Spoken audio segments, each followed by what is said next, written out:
Today, we're thrilled to welcome Joe Tudor from Reconnect to rise to prominence. Joe's journey is nothing short of remarkable. Starting as a recruiter, he's now a passionate mental health professional, uncovering a profound why that resonates with so many in the recruitment industry. After facing a life-changing diagnosis of depression, Joe has spent the last 4 years challenging misconceptions and driving change. Now, with the recent launch of his TEDx talk and an ever-expanding network of leading experts, we couldn't be more thrilled to welcome him here today. Hi Joe, welcome to Rise to Prominence. How are you doing? Doing really good. Good. Very happy to be here. Very, very pleased to have you. It's an honour. So, ex-recruiter, you're now big mental health advocate. Tell us about that journey. How did you get here? Yeah, it's I start to pinch myself to think that I've gone this route. And I think the only way to explain how I've got here is to tell you the story of what I went through 7 years ago when I was working in recruitment. So it would have been the spring of 2017, and I am sitting in my GP's waiting room, absolutely petrified. I'm just replaying in my head, like, what do I say? I felt so ashamed. I felt broken, and I was just so confused as to what was going on. And it felt like I was in that waiting room forever, but eventually my name comes up on the screen. So I walk over, I knock on the door, and I step into just the traditional GP's room. Like, you know exactly what it looks like, you know, the colour of the paint, the style of the chairs, we've all been there. And I'm curled up and just trying to avoid eye contact. Like, there was just something about looking at it. I didn't want it to see me like this. And eventually we kind of started to ask, she was asked why I was here. And I decided I was going to tell her the truth. I really just thought, do I actually tell her what's going on? So I told her that I haven't been sleeping, that I try to sleep, but I have this anxious energy just rushing around my body. I told her how I can't concentrate. I feel like I'm in pain all the time, and I can't feel any positive emotions, and it was really impacting me. Like, I was struggling to work. I was struggling to do my job, and something just didn't seem right, but I don't know what. And she looks at me and she really cares. Like, there's genuinely no doubt in my mind. She had that empathy that you can't fake. I felt like she genuinely didn't want me to suffer. But what she did next is what's completely changed my life and changed the trajectory of it. Is she looks at the screen and she asks me 9 questions from a screen. And these 9 questions are designed to check my symptoms over the last 2 weeks. And I answered them honestly. There were things from, how's my sleep been? What's my diet been like? Have I been struggling to concentrate? I answered the questions honestly. And she looks at me and says, I have severe depression. I am just rattled, just shocked. I'm confident, outgoing, funny, always in the pub, always playing football. I'd often been on high flyers at work. So to tell me that I have depression, I didn't think that I was the kind of person that got depression. And when the shock settled down, I asked why? Why have I got depression and why now? Why when I'm 25 has it suddenly come out? And she says to me that I have an imbalance of serotonin in my brain. She says that the reason I'm depressed is there's not enough serotonin available. So what I need to do is take an antidepressant to rebalance my levels of serotonin. She also put me on the waiting list for therapy. But in the moment, I feel conflicted, head and heart. Actually, my stomach and head, it was something in my stomach was telling me that doesn't feel right, but I couldn't put my finger on it. But in my head, I wanted to take it. She's offering me certainty. She's saying that the reason why you're feeling is that this way is that there's something wrong with you, and I can help you with that. So I leave the doctor's surgery. I take the prescription, and I actually walk past the pharmacy, which is outside the GP surgery. I walk past it and I go to work, and I didn't tell anyone at work because in the moment I'm thinking I have something wrong with me. My brain is inferior to everyone else's here, and I didn't want to tell them. But I did call a couple of people close to me that afternoon just to try and figure out what I should do. One reinforced the story and said, don't worry, I've got the chemical imbalance too. You just need to keep it balanced and take the pills. And that's the thing to do. And another just didn't really want me to suffer, just thought, well, there's nothing to lose, why don't you try it? So I go home, and on the way home I'm really thinking, like, what do I do? And I decided to go and take the prescription and get the antidepressants. Now, that story is what's completely changed my life and what has sent me away towards working in mental health. What I've come to learn is that there was no evidence behind the story I was told, and the narrative we often hear in society that someone like me's depression is caused by an imbalance of serotonin. And I felt so lost and confused, but I didn't trust myself. I went against my gut feeling, and I went down a path that didn't seem right. And I was so lucky that even when I was working in recruitment, I worked for such an amazing company with the most amazing bosses. And it was before like mental health first aid and mental health was really a thing. And what they did for me was they just allowed me a space to be. Like, they didn't judge me, they didn't apply labels, they didn't try and fix me, or like I'd just go for a coffee with my manager every week, and it was brilliant. But as I was going through that, I was still working in recruitment.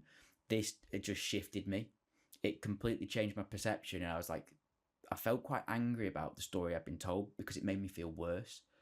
So I decided that perhaps that's something I wanted to explore, but also in trying to go another way. So I decided that the antidepressants weren't for me. Some people find they help, and like, no judgment. Like, it's to you. And if anyone's listening to this, taking them, like, don't make any changes without consulting your doctor.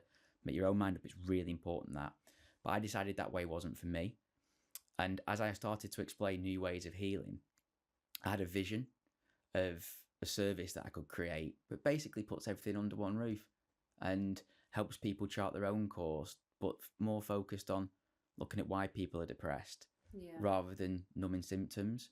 So that is my unique way out of recruitment into mental health. Yeah, it's quite an impactful story. Do you think that's something a lot of people that work in sales or recruitment specifically, go through a kind of similar experience?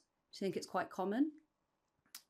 Yes, is my answer, but the word you use, experiences, that's a really interesting way of phrasing it and asking, because everyone's experience is different. Yeah. So for me, I ended up realising that the diagnosis of depression didn't help.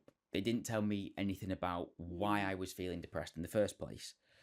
I went down that route, and it gave me, as I say, it gave me a bit of certainty, but eventually I felt like it held me back. So that was my experience. Other people might have a different experience. They might find that, and this is the most common in society, is people that often talk in a very medical diagnostic way. They find it helpful. Yeah. So if we just part that for now, and we just say everyone's experience is different, but we all feel our emotions. So if we go off that level, I actually think a lot of people, we do have similar feelings working in recruitment. So I look back at what I was like at the start, and for me, it was all about getting to the top of the leaderboard. I often didn't get there, but it was like I wanted to be towards the top. I wanted to be on high flyers. I often did that bit, but it was all about being a top performer. I never stopped to think about why that was important.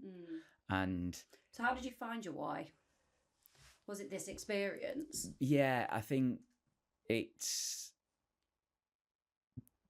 why, purpose. We talk about it all the time. I think it's often it can be more difficult to find. I felt like I went searching for it. So between me leaving my role in recruitment and starting my social enterprise Reconnect and speaking more openly, I went on a bit of a journey where I travelled, and that helped me a lot. But still, finding your why can be a difficult journey. So if anyone's listening to this in that position themselves, I don't want to oversimplify it, but my why kind of slapped me in the face. Like, for want of a better word. Yeah, it did. I had an experience that just, as I say, completely altered the trajectory of my life, and it was something that I felt like was wrong. I felt like I should have been given the right information to make my own mind up, and I wasn't. So I kind of felt like I had to do something about that. It was almost as if you were told the symptom, but not the cause. So that's what they were trying to treat, right? Like, this is how you feel. Here's a plaster over it, rather than trying to get to the root of the problem. So what what happened after that then? You had the diagnosis, you realised that antidepressants weren't for you. What happened next? How did you get to the point where you're thinking, no, that isn't the thing that's going to work for me. Actually, XYZ is what's going to work for me. To get to the point I got to, I have to acknowledge I had a strong degree of luck. Through the NHS and through the fact that I was part of a unique practice that I didn't realise at the time I had volunteer therapists, so I got an appointment really quickly. And I got matched with like a Premier League level therapist that at the time I didn't realise was doing this voluntary, and he was amazing. Like, he is the one that helped me understand my depression within the context of my life. So he recommended a book, and if anyone is listening, here's my story and relates to it in any way. There was an amazing book called Lost Connections by Johan Hari. Okay.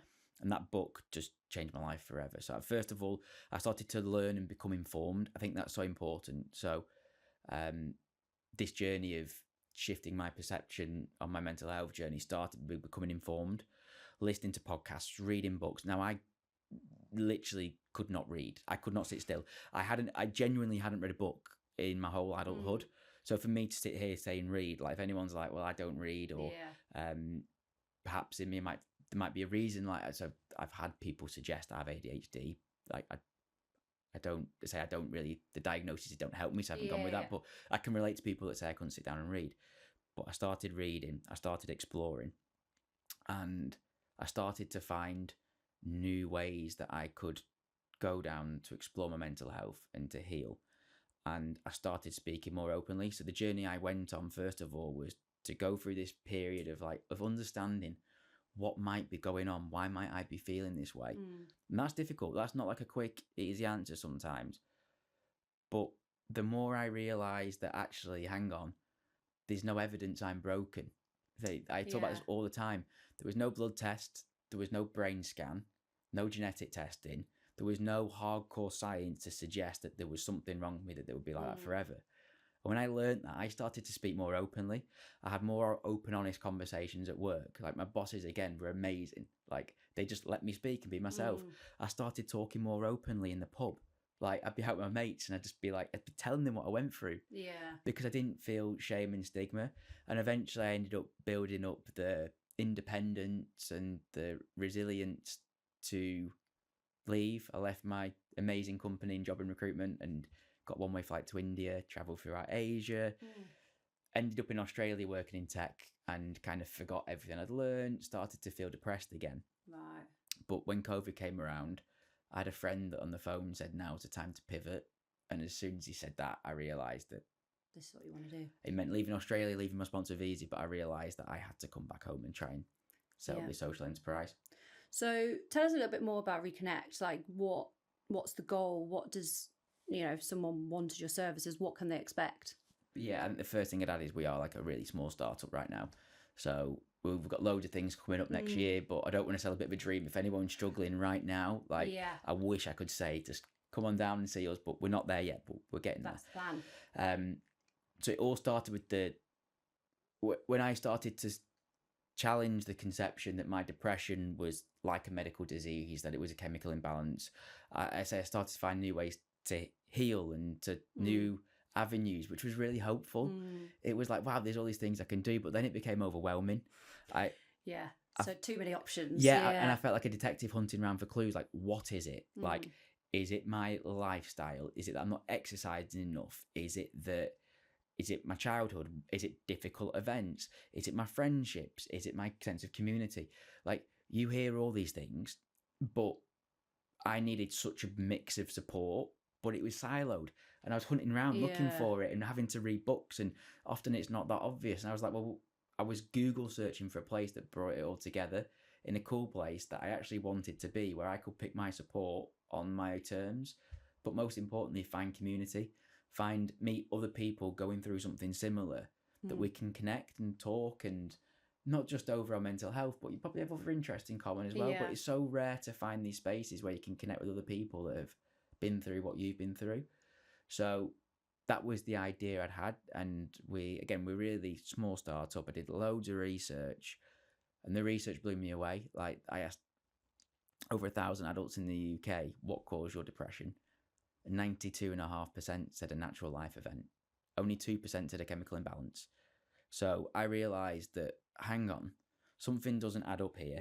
If we actually listen to people and we give them the space to talk and we actually let them speak, they'll often tell you an understandable reason why they're depressed. Like some of those responses were heartbreaking. It took me 4 months to read them all, and it was so challenging because I had to read some really heavy stuff, but I read every single one.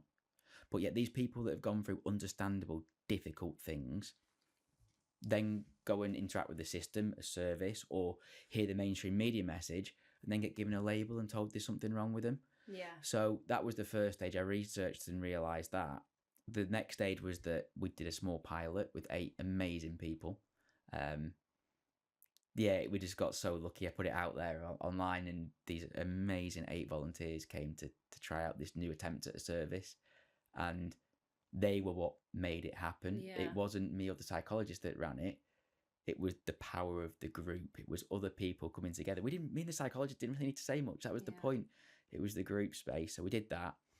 So now we're getting ready to go again next year in the series of starting with some events, but we'll be doing more groups next year. And what's the ultimate goal? Of you not thought that far ahead yet? No, we definitely thought that far ahead. They started with a vision. It's to have our own building, our own premise, where we offer people a membership similar to like what you have at a gym, where you can build a toolkit. Part might be the toolkit I used to explore my own mental health was kind of fourfold. The first was understanding, like what's going on, what's the context of to why I feel the way I do. And again, I don't want to trivialize that. That can be really confusing and not easy to find. Yeah. The next was, I call them the foundation tools. So my body, my health, like my sleep, my diet, my nutrition. Really important. The third were feeling tools, and this is the bit that I think the vast majority of our society and often mental health professionals overlook. You can't intellectualize how your mental health, you have to feel it. So I had to build a series of toolkits around connecting with my body and how I feel. And finally, probably the most important one is community. You had to have access to like-minded community that, like, you aren't just meeting discussing football or whatever. You're connecting over some deeper purpose. So the ultimate vision is to put all that together in one building that people feel proud of, that people like coming to, that feels like a bit of a sanctuary. So that's what we're working towards, but we're still just kind of testing out the idea. It sounds really exciting. And like you said, there's nothing like that, is there? Never heard of anything even remotely similar to that. So it sounds like it could be a fantastic initiative. I hope so. Yeah, well, best of luck with it all. So just kind of flip back and turn to talk about recruiters, and specifically, obviously, it's our rise to prominence. Specifically, our audience is a lot of recruiters. And the rise to prominence is very much about kind of being successful and how you achieve success. What do you think mental health is kind of one of those barriers that recruiters and salespeople have, or what is the biggest barrier do you think that people are coming up against? I can only talk from my experience, but I think my experience might be relatable. So I think the biggest barrier for me turned out to be the very reason I was hired in my first recruitment job. Now, I remember my MD at the time interviewing and having conversations. He was really big on things like, when have you had to overcome difficulty? Like adverse childhoods are a big tick, because they often found that people that have been through difficult things have had to scrap, like, all the traits you look for in a recruiter. So again, this might be unique to me in my experience, but that was what my MD at the time often spoke about, often liked. He liked those stories of like overcoming something difficult. So I was hired for that reason, that I've been scrappy, I've been resilient, I'm happy to do BD and build a new market. But that became the very barrier that held me back in the end. And the reason being is that what I know now is that I never felt like I was good enough. I had this deep sense of shame that I hid. So the clue is in the title for me with depression. Like, depressed means to push something down. Like, what was I pushing down? Like, I was pushing down shame. I was pushing down the fact that I didn't feel like I was good enough. I didn't ever feel like I was good enough. And the way I protected myself from that was by trying to work hard, trying to work long hours, trying to get to the top of that leaderboard. So actually, like, my drive and desire to succeed, I think, was built on difficult, unstable foundations, and that became a barrier. So there were times of my career where I really enjoyed BD, right? I really enjoyed picking up the phone. I enjoyed connecting with people.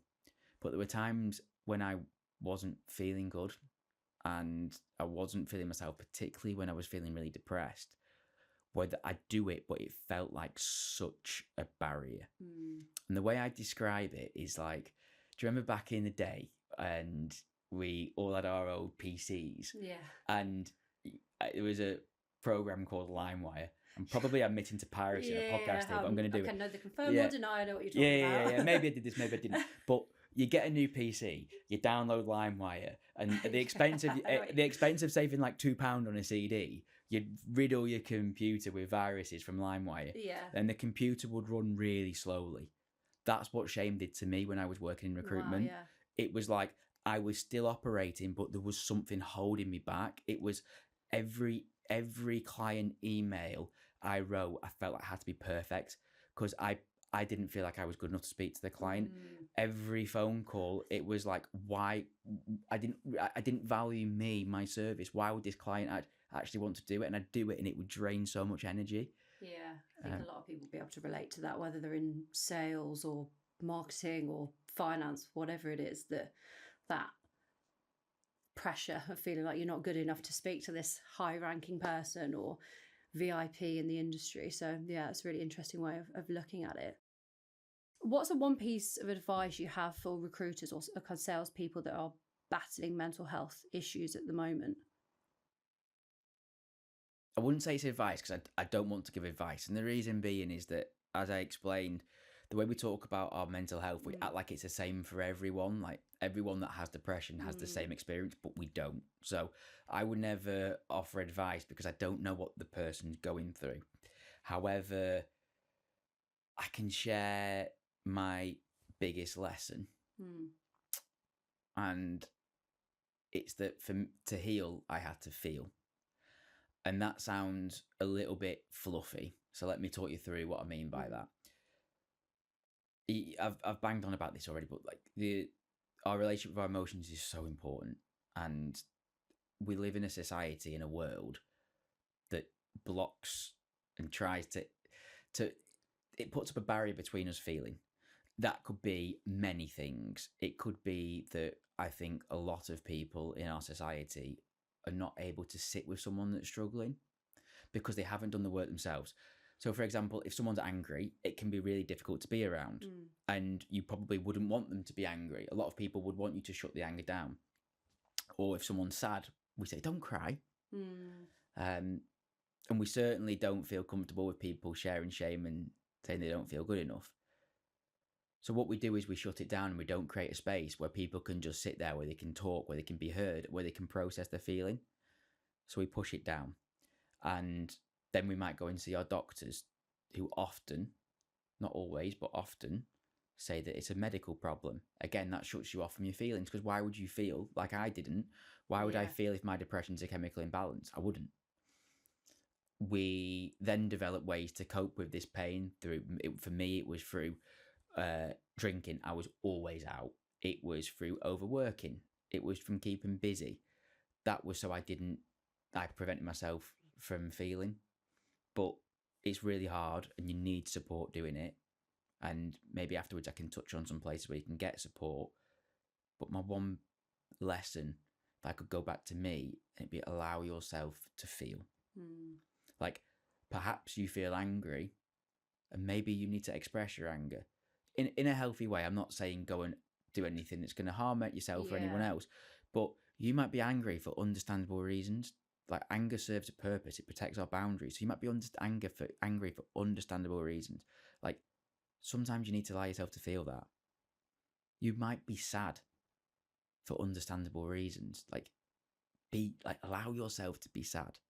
Like connect with how you're feeling, because if we allow the emotion to come up, we process it, But if not, we depress it, we push it down, Or it and pops up later. yeah, somewhere exactly. else. There's an amazing doctor and author called Dr. Gabor Mate, who has a brilliant metaphor.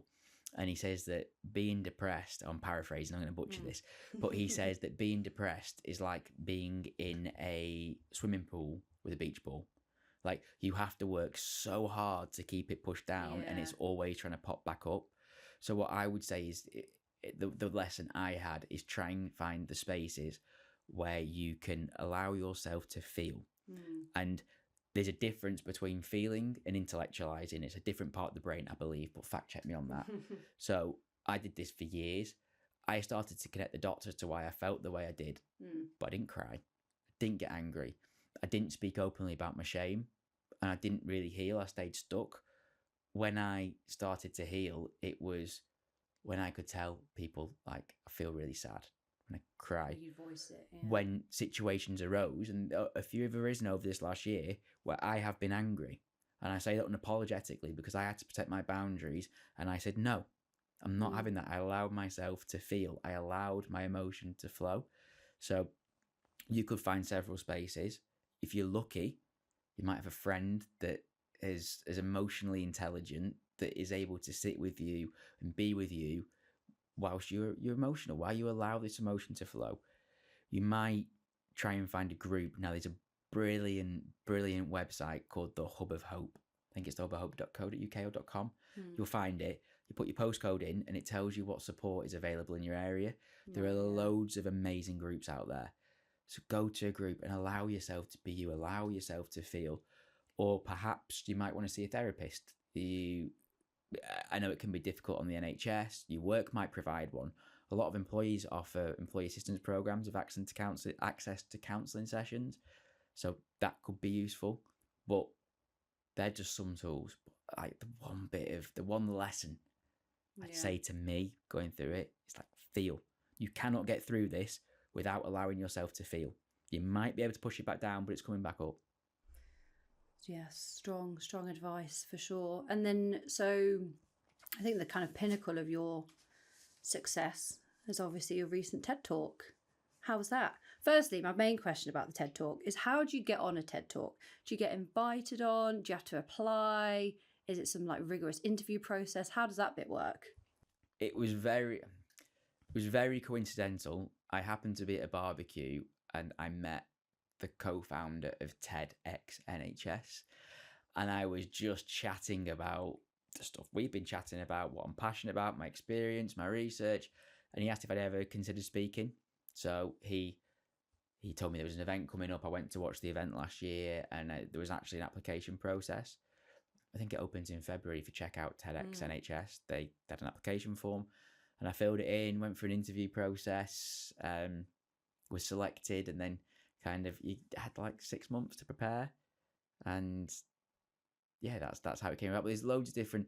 So there's the big main TED event. I have no idea how you get on that, but the TEDx franchises, there's loads of them. So I imagine a lot of them have an application process. You have to get to know someone. Like, mine kind of came by an act of fate. Yeah, another lucky interaction. So how was that? How was that whole process, being on stage? Obviously, it's such a well-known brand, and I imagine a lot of exposure for you. How was that all?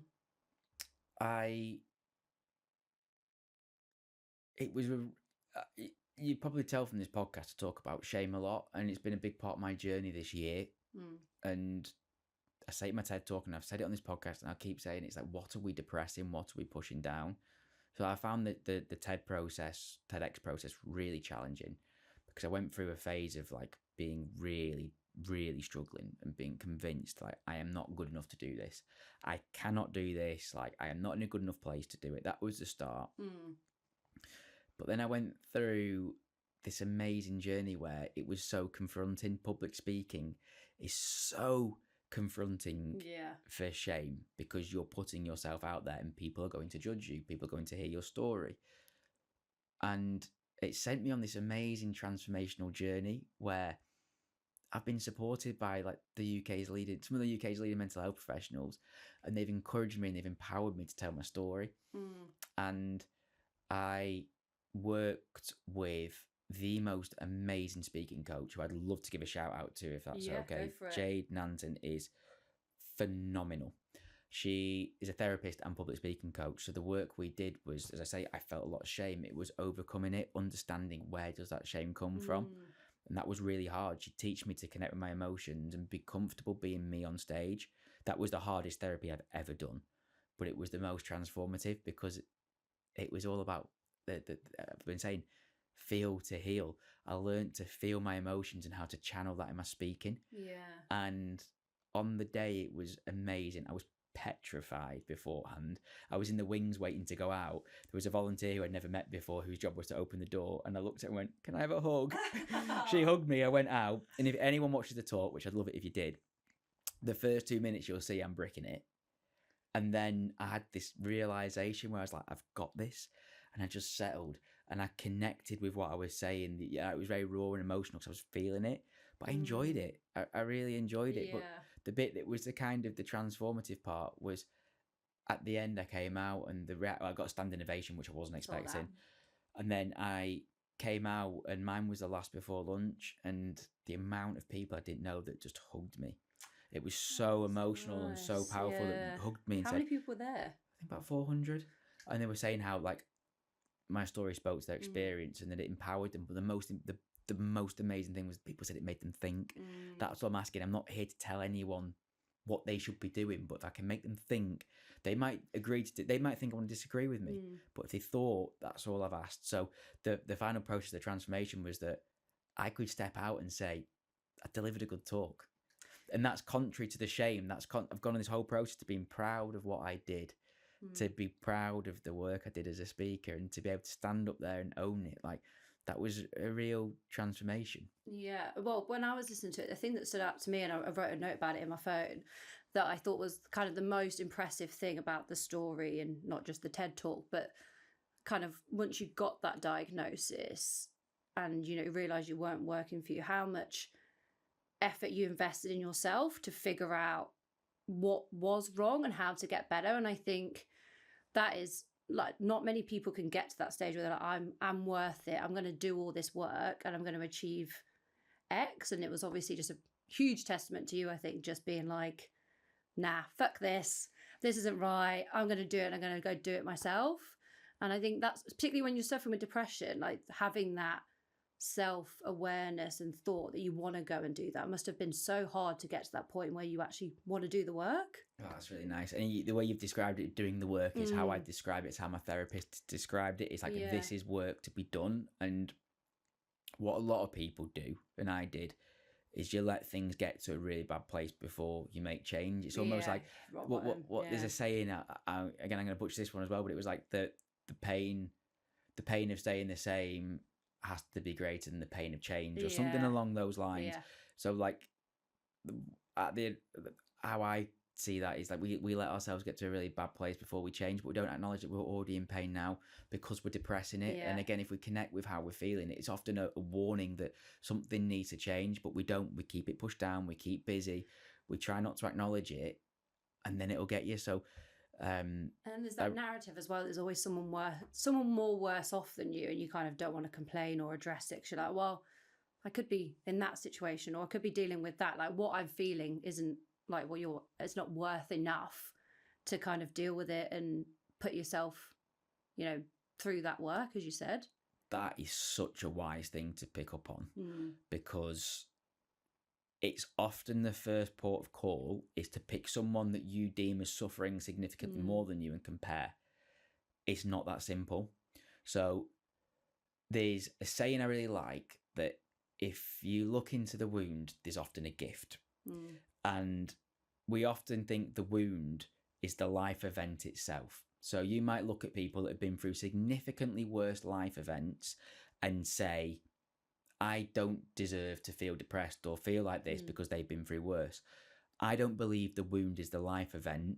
I believe the wound is the effect of the life event.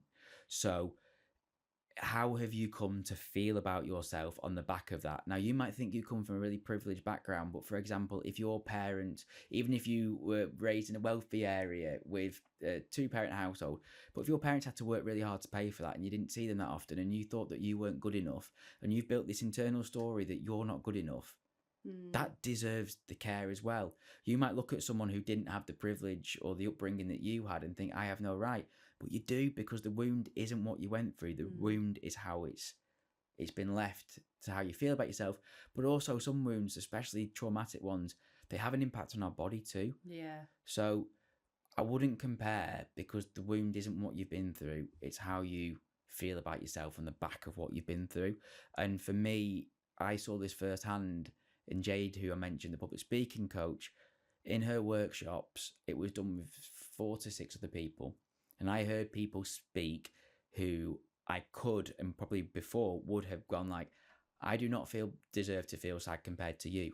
However, when I shared how I was feeling about myself and the beliefs I had, they cried.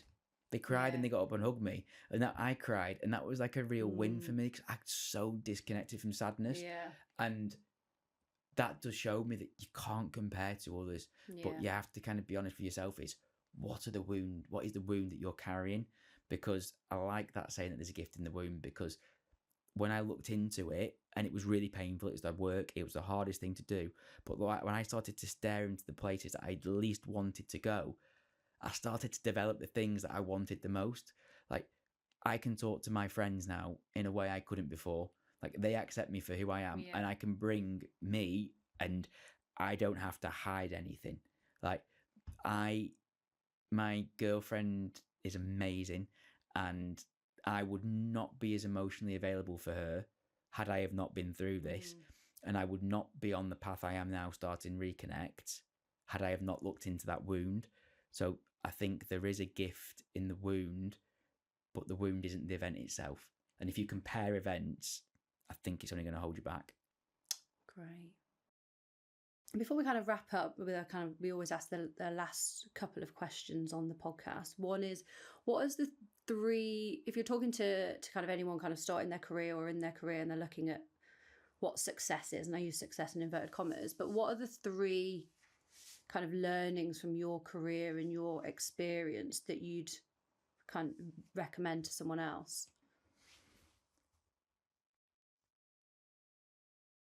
I'd say the first one, from my experience, is don't strip the value away from your feelings. So I'll explain what I mean by that. For a while, I convinced myself my feelings were the symptom of a disease. And that was only a brief period, and I kind of overcame that. But for most of my working career, I thought my feelings were something I had to ignore, that I had to push down, that I had to work through. But actually, my feelings have been the very basis of my transformation and my growth, that have brought me the things I'm most proud about now. So if I was to go back to me at the start of my career, I'd say that actually, if I feel anxious about something, perhaps I might want to see what I'm feeling anxious about. You know, it might be irrelevant to the context of the situation I'm in, but it comes from somewhere. And I think a lot of us go through our careers and we don't pay attention to our feelings and who we truly are and what we truly want. So that would be my first bit of advice. My second would be to figure out your values and what are the reasons you're playing this game we're playing. I think that's so important, because if you don't figure out your values yourself, you'll end up living by someone else's values and you get sucked into it. And I found that I've gone to the extreme of completely having a career change. I don't think I'd needed to do that. I think you can still redefine your values and carry on the same career, but know why you're playing the game, know what's important to you. You might have situations that arise with a client, for example. I think it's really important to know what your values are, and it helps define you and your career. What's the third one?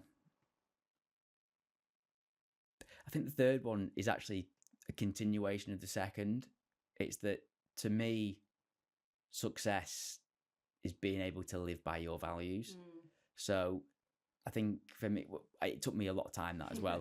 I was lucky that I kind of got to travel around the world and meet all these amazing different people from different cultures and countries and pick and choose bits that I liked.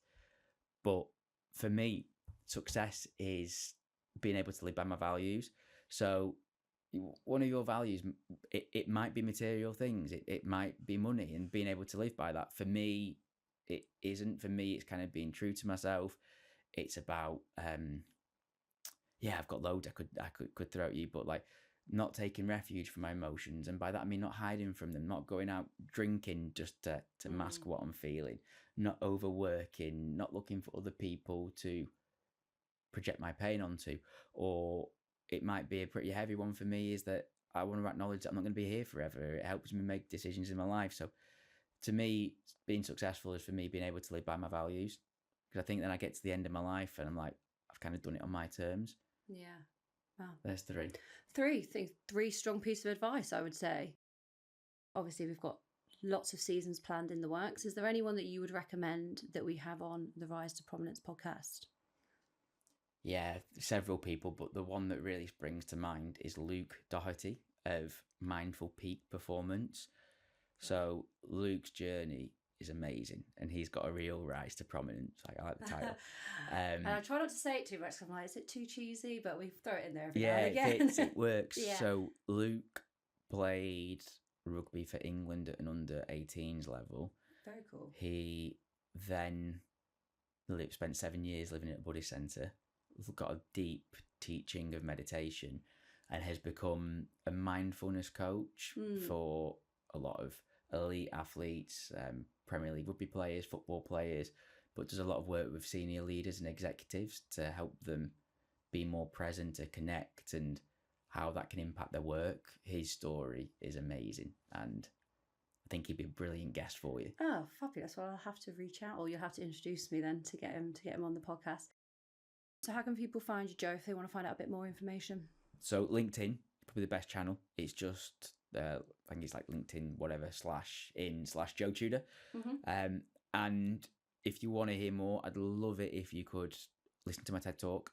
And I did that talk because I wanted to help people who are in the position that I was in, the people that feel lost and confused, that don't know who to turn to, or don't know how to, or don't understand what this experience is. That's why I recorded it. So if people want to find out more, I would love it if you could watch my TED Talk. If it resonates with you, leave a comment. And even better, if you could share it, particularly with people that might need to hear it. And also not just people in need who need to hear it, but people that might work within the health system or senior people organisations that perhaps might benefit from stepping back and thinking about what we actually mean by mental health and depression. Fab. Well, we'll definitely do all that on the Prominence socials and website and everything for you as well. Thank you very much. But thanks for being here. It's been great to chat to you, and all the best with the business next year in 2025. Thank you very much. Cheers, Joe.